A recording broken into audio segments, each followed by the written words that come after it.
Okay, it's time to actually start connecting the text block to the cover. See, at this point, the spine has just been drying, and I've put the text block back into the book, well, back between the covers, so that the spine will dry around that and just basically dry in its right form.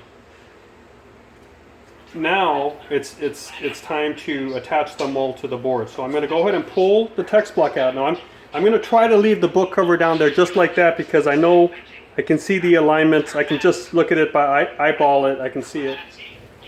All right, so I'm going to need to put a nice layer of glue on this mull and a nice layer of glue on this mull, and I have to twist my hands like this. I'll show you what I mean in a little bit. In order that glue is going to saturate the mull and it's going to seep through. You don't want it to attach to your end page. So to keep that from happening, I'm placing some wax paper. This is in your kit.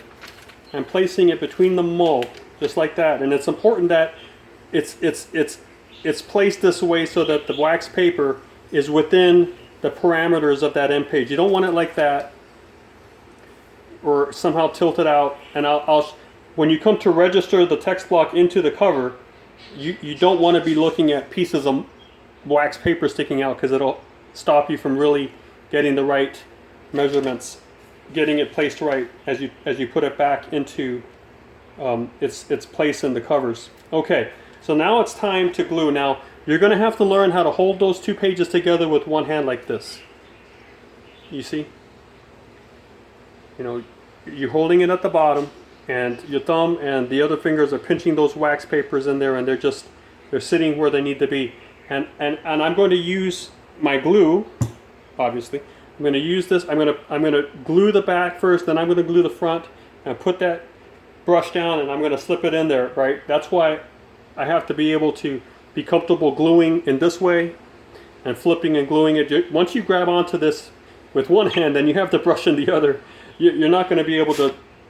That's it. You know, this hand is connected to the block. This is to the brush, and you don't have time to be putting down your implements and switching and all that. So let's go. I'm gonna just kind of roll it on there, get that glue off it. Let's get some more too. Okay. So my bird really likes to talk, and he knows I'm talking to somebody, and he wants to have his part of the conversation. That's fine. I have no idea what he's saying, but it sounds interesting at least.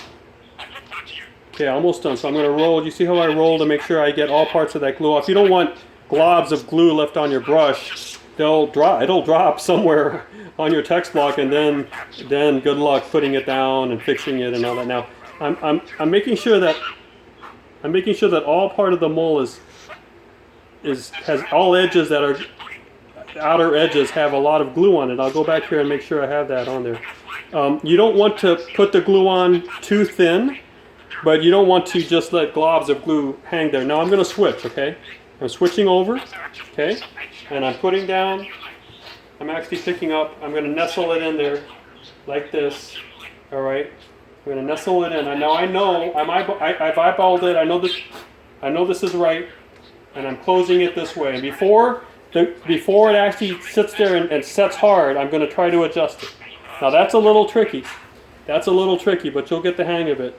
In your second or third book, you'll be fine about that. Now, there are a few things I wish I had done just a little bit differently with this book. And as you get better in your bookbinding skills, you'll be able to find all these little imperfections. But if you can see, I've left maybe at most 1/8 of an inch exposed there. But if I flip it, I have maybe more than 1/8, maybe even up to 2/8 of an inch exposed there. So that's something that I would have done differently. At this point, it's basically too late. Now I'm just going to crack it open a little bit to make sure everything looks good. Okay, I've got that wax paper is perfect where it needs to be, and that paper is perfect. Okay. Now, because I want to make sure, as I can still, if I need to, I can still open this up and pull this out, right? Then I'd clean it up a little bit and reapply the glue and restick it in. I don't want to do that. I'm going to be able to live with what I see there. But this is one reason you don't want that wax sheet coming out the edges, because you need to be able to eyeball how that text block looks up against those little parts of of the boards that are exposed down there, and everything looks good. So at this point, make sure that that's clean paper. Place it down and get some weight on it. These books have enough gravitas in them